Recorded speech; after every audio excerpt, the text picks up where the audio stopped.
संजीव अपने दोस्तों राघव और प्रतीक के साथ बियर बार में बैठकर बियर पी रहा था। संजीव आज बहुत खुश लग रहा था। अरे यार, आज की पार्टी में तो मजा आ गया। तुम दोनों दोस्तों के साथ तो मेरी जिंदगी इतनी अच्छी है कि क्या बताऊं कितनी अच्छी है। अरे भाई, अब दोस्ती की है तो जीना मरना सब साथ में। हाँ अरे यार सुनो, जल्दी से एक बियर और ऑर्डर करते हैं ना, एक आखिरी, और उसके बाद ये जश्न यही खत्म हो जाएगा। अरे हाँ हाँ, क्यों नहीं। वेटर, जल्दी से 2 बियर की बोतल लेकर आओ। आज मेरे दोस्तों को जश्न मनाना है, क्यों? इतने में वहाँ पर एक बहुत सुंदर लड़की छोटे छोटे कपड़े पहनकर हाथ में बियर की बोतल लेकर उसके पास आती है। ये लीजिए, आपने बियर ऑर्डर की थी ना, मैं लेकर आ गई।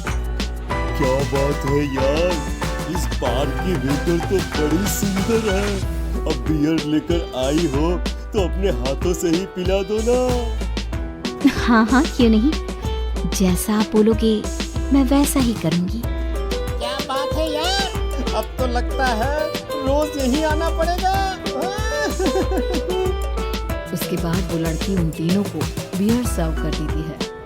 पार्टी करने के बाद वो तीनों अपने अपने घर जाते हैं। प्रतीक, संजीव और राघव को उनके घर छोड़कर जैसे ही अकेला अपनी कार में आकर बैठता है तो अचानक उसे एहसास होता है जैसे उसकी कार की पीछे वाली सीट पर कोई बैठा हुआ है। वो तुरंत पीछे मुड़कर देखता है। तुम यहाँ क्या कर रही हो? और तुम मेरी कार में कब आई? अरे तुम तो बार में वेटर थी ना।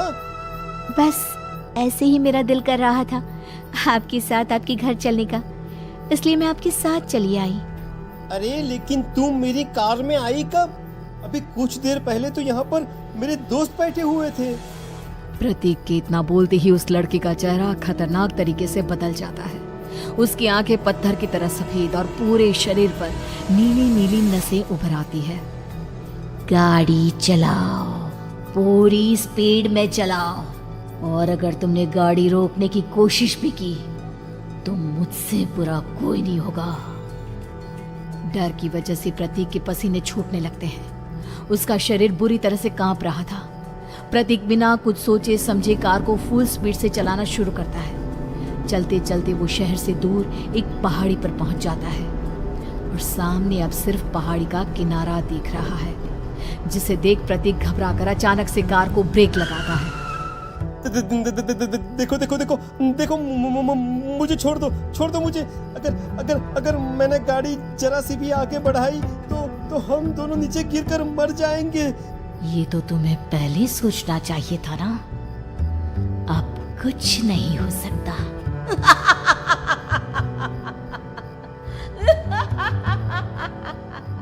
छोड़ दो मुझे। नहीं प्लीज मुझे छोड़ दो। प्लीज मुझे जाने दो। छोड़ दो मुझे। गाड़ी आगे बढ़ाओ। और तभी अचानक से बिना प्रतीक के स्टार्ट किए उनकी कार आगे बढ़ती है और गहरी खाई में गिर जाती है। उसके चीखने की आवाज एक चारों तरफ सुनाई देती है।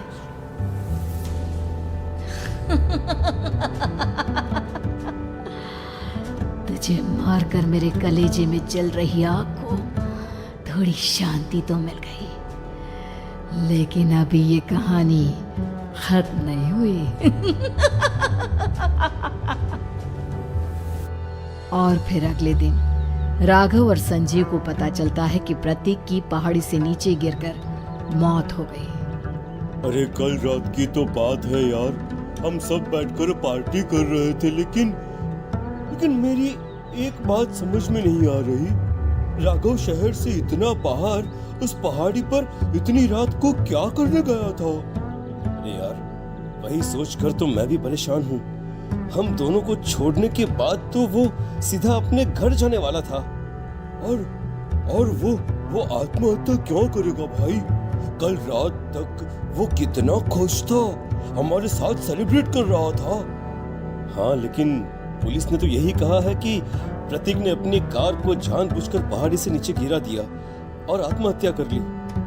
अरे यार संजीव, मेरी तो कुछ भी समझ में नहीं आ रहा है। चल ठीक है, अब मैं अपने घर जाता हूँ।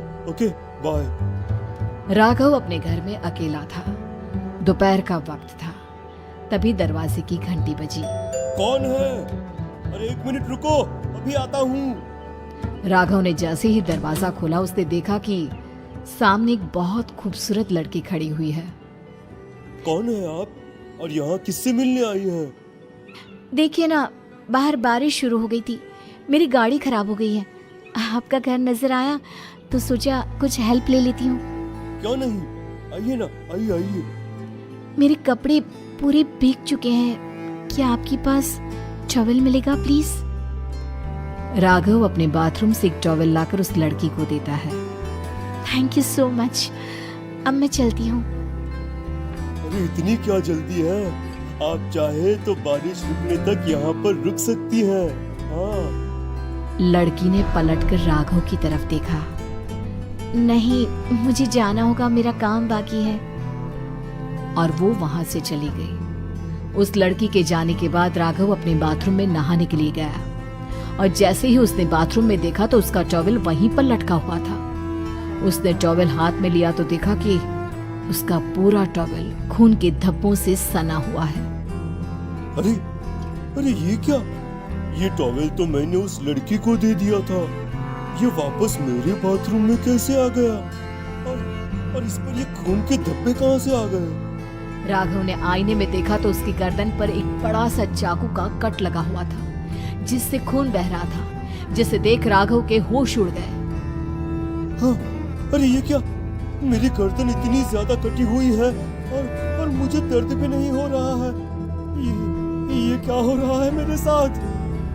राघव घबराकर बाथरूम से बाहर आया और अपना मोबाइल उठाकर उसने संजीव को फोन लगाया। संजीव जल्दी से मेरे पास आ जाओ। मुझे लगता है कुछ बहुत बड़ी गड़बड़ है, जल्दी आ जाओ। उधर से आवाज आई, लेकिन वो आवाज संजीव की नहीं बल्कि एक लड़की की थी। कुछ अजीब नहीं हुआ है, बस तुम्हारी मौत तुमसे मिलने आई थी और तुम्हें मार कर चली गई।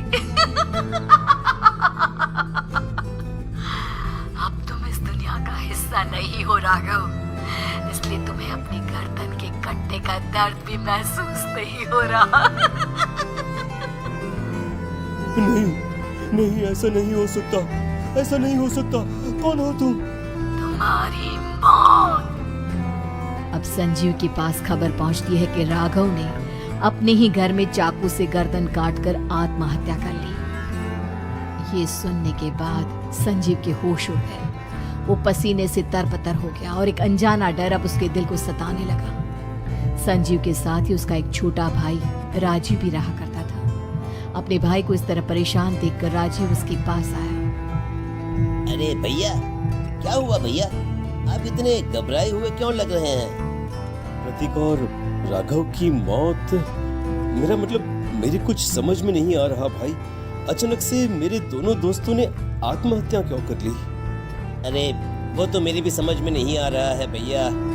हाँ, हो सकता है कि कोई परेशानी होगी और इसीलिए उन्होंने ऐसा किया होगा। हाँ, लेकिन दोनों की जिंदगी में एक साथ परेशानी और दोनों का इतनी खतरनाक तरीके से आत्महत्या करना, कहीं ऐसा तो नहीं मैं भी मर जाऊंगा? अरे आप ऐसी बातें क्यों कर रहे हैं भैया? वैसे ही मैं इतना परेशान हूँ। जब से अंजलि ने मेरा साथ छोड़ा है तब से सब कुछ बहुत अजीब सा हो गया है। रोज रात को डरावने सपने आते हैं। ऐसा लगता है जैसे अंजलि बार बार मेरे सपनों में आकर मुझे डराने की कोशिश करती है। अंजलि का नाम सुनते ही संजीव की आंखें फट गई और उसके गले में आवाज अटक गई। उसके चेहरे पर घबराहट साफ नजर आ रही थी। कौन थी वो लड़की जिसने प्रतीक और राघव को आत्महत्या की आड़ में मौत के घाट उतार दिया?